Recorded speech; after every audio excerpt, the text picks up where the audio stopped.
ጤና ይስጥልኝ የተወደዳችሁ የቮይስ ኦፍ ራያ ቤተሰቦች እንደምን ውላችኋል? ጥር 1 2018 ዓ.ም የቮይስ ኦፍ ራያ ዜናዎች ወደ እናንተ የምናደርስበት ሰዓት ላይ እንገኛለን። በቅድሚያም አርዕስተ ዜና። የህወሓት ቡድን በራያ ጨርጨር ህወሓትን ለማዳን በሚል ከአርሶ አደሩ እስከ 24000 ብር እንዲከፈል እያስገደዱ እንደሚገኙ ተገልጿል። በራያ ጨርጨር የሚገኙ አርሶ አደር የደረሰባቸውን በደል ለቮይስ ኦፍ ራያ ሚዲያ በስልክ አስተያየታቸውን ሰጥተዋል። ዓለም ለጤና ካላት ትኩረት ይልቅ ለጦርነት የምታወጣው ወጪ ጨምሯል ተባለ። የሶማሌው ፕሬዝዳንት ሀገራቸው ከአረብ መንግስታትና ከቱርክ ጋር በመሆን እስራኤልን ከአፍሪካ ቀንድ እንደምታስወጣ ተናገሩ። የአሜሪካው ፕሬዝዳንት ዶናልድ ትራምፕ በኢራን ላይ ከባድ ጥቃት እንደሚፈጽሙ በድጋሚ መናገራቸውንና ሌሎች ዜናዎች ይዘናል። እንድትከታተሉን በአክብሮት እንጋብዛለን። የህወሓት ካድሬዎች በራያ ጨርጨር ህወሓትን ለማዳን በሚል ከአርሶ አደሩ እስከ 24000 ብር በኃይል እንዲከፍሉ እያስገደዱ እንደሚገኙ ገለጹ። የህወሓት ካድሬዎች በተለያዩ የራያ አካባቢዎች የሚገኙ አርሶ አደሮችን ህወሓትን ለማዳን በሚል ከአርሶ አደሩ እስከ 24000 ብር በኃይል ከፈሉ በማለት አርሶ አደሮቹን እያዋከቡ እንደሚገኙ ለቮይስ ኦፍ ራያ ሚዲያ በስልክ አስተያየታቸውን ተናግረዋል። ታይኡ ከዚ ግብር ምን ይዳኽፍሉሎ أجل كم قبرة لما نسوحات نسوح دري كم كدري نسوح قبري زي كمار قبوم إدين هذه توبا ودار قلنا أتم أول قبري سويو بالملل بونو هيب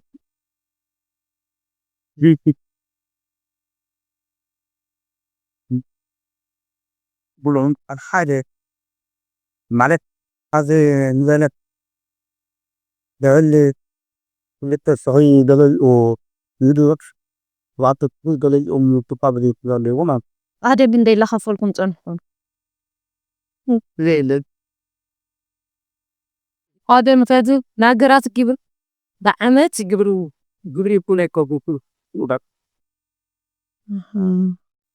ከዚህ ቀደም የመሬት ግብር በሚል ስንት ይከፍሉ እንደነበር በቮይስ ኦፍ ራያ ሚዲያ የተጠየቀ ሲሆን ምንም አይነት ክፍያ ከፍለው እንደማያውቁና አሁን ላይ ህወሓት በኢኮኖሚ ለማዳን በሚል ከዚህ ቀደም ያልነበረ ክፍያ እስከ 24000 ብር ክፈሉ በማለት ካድሬዎችን አርሶ አደሩን በማስፈራራት መጠመዳቸው አክለው ተናግረዋል።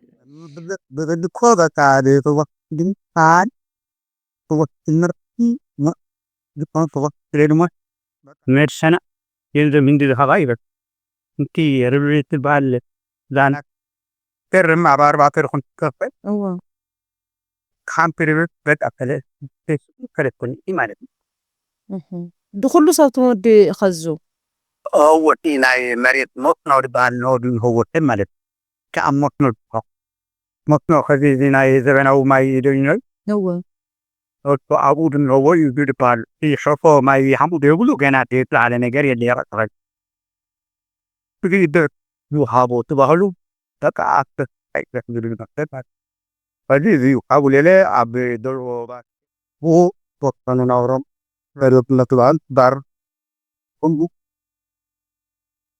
አስተያየታቸው ለቮይስ ኦፍ ራያ የሰጡት አርሶ አደር እንደገለጹት በሌላ የራያ አካባቢዎች ይህ ማስገደድ እንዳለ በመግለጽ በተለይም በራያ ጨርጨር እንደሚብስ ገልጸው አርሶ አደሩን በብር ክፈሉ በማለት ከማስገደድ በተጨማሪ ለኢንቨስትመንት በሚል የአካባቢውን አርሶ አደር መሬት በግድ በመውረር ለእነርሱ ምስለኔዎች እየሰጡ እንደሚገኙና የራያ አርሶ አደር አሁን ላይ በህወሓት ቡድን ታጣቂዎችና ካድሬዎች በየጊዜው የተለያዩ ግፍና መከራ ያሳለፈ እንደሚገኝ ስማቸው እንዲገለጽ ያልፈለጉ በራያ ጨርጨር የሚገኙ አርሶ አደር ለቮይስ ኦፍ ራያ ሚዲያ በስልክ አስተያየታቸውን ገልጸዋል። ምናምን ወጣላሽት ነው ወጣላው ቶሩ እንደአሁኑ ከዚህ ለገሪኦም ሐንዲር ገወጣም እንደቀም ላለለከም ለበለ ኦፔቲ ፖሎሪ ሁሉ ቤቱ በአሙ ከዚህ ታጋው ለቆም ለኦነሮ ይድን ፈቃጅታን እዳው ላው ያቲ تعمي دحزي تعميو برين بجورتي أنا كنت قطعت لي يعني برتو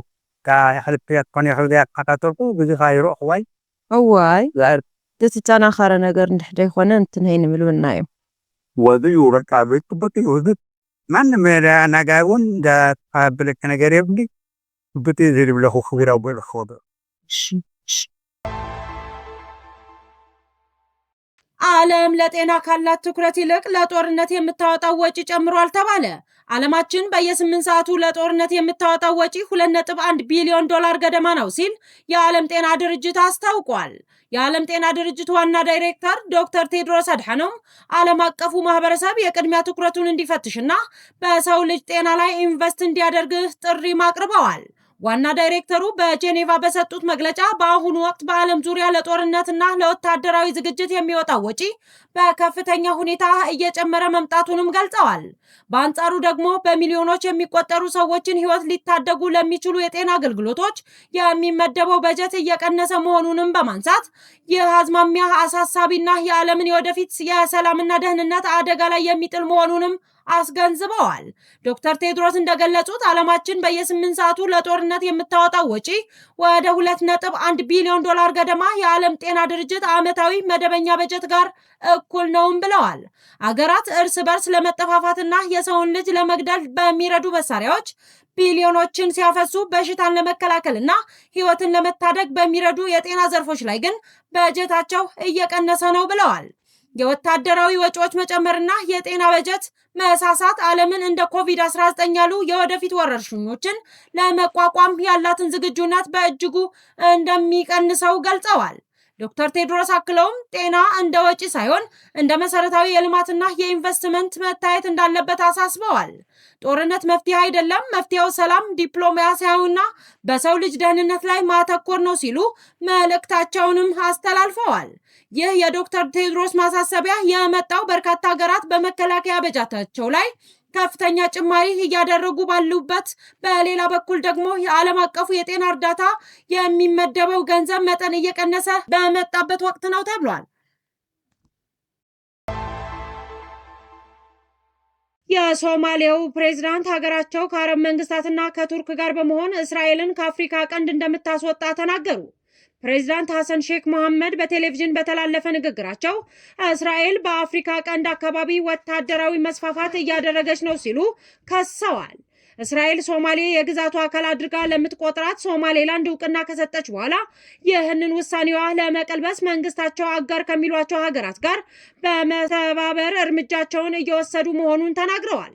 እስራኤል በፍልስጤማውያን ላይ ፈጽመዋለች ባሏቸው በተለያዩ ጉዳዮች የከሰሱት ፕሬዝዳንቱ ሶማሊያ አትወረርም፣ አትከፋፈልም በማለት ከአረብ ሀገራትና የቅርብ ወዳጇ ከሆነችው ቱርክ ጋር በመሆን ከአፍሪካ ቀንድ እንደሚያስወጧት ገልጸዋል።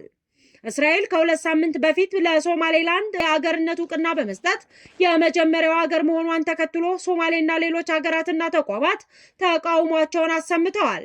ነገር ግን እስራኤል እውቅናውን የምትሰጠው ወይም ግንኙነት የምታደርገው በራሷ ውሳኔ ብቻ መሆኑን በመግለጽ በእውቅናዋ እንደምትጸና አሳውቃለች።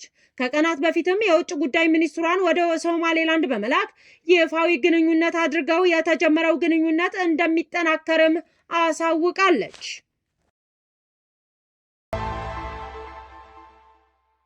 የአሜሪካው ፕሬዝዳንት ዶናልድ ትራምፕ በኢራን ላይ ከባድ ጥቃት እንደሚፈጽሙ በድጋሚ ተናገሩ። በምጣኔ ሀብታዊው ቀውስ ምክንያት በመንግስታቸው ላይ ተቃውሞ እያሰሙ ያሉ ኢራናውያን በተለያዩ የሀገሪቱ ከተሞች በምሽት ሳይቀር አደባባይ እየወጡ ነው ተብሏል። በተቃውሞ ወቅት የጸጥታ ኃይሎች በሚወስዷቸው እርምጃ የሚገደሉ ሰዎች ቁጥር በየዕለቱ እየጨመረ ወደ 40 መድረሱን መብት ተቆርቋሪ ቡድኖች እየተናገሩ ነው። ትራምፕ ይህ የመንግስት እርምጃ የሚቀጥል ከሆነ ጣልቃ እንደሚገቡ ባለፈው ሳምንት አሳውቀው የነበረ ሲሆን አሁን የኢራን ባለስልጣናት ተቃዋሚዎችን የሚገሉ ከሆነ ክፉኛ እንደሚመቱ ዝተዋል።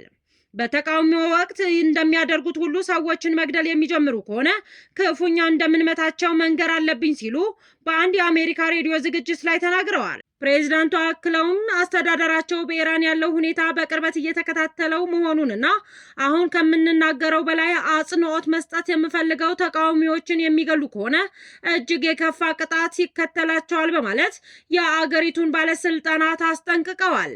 የጥር 1 2018 ዓ.ም የቮይስ ኦፍ ራያ ሚዲያ ዜናዎች እነዚህን ይመስሉ ነበር። ስለተከታተላችሁን እጅግ አድርገን እናመሰግናለን። ሰላም።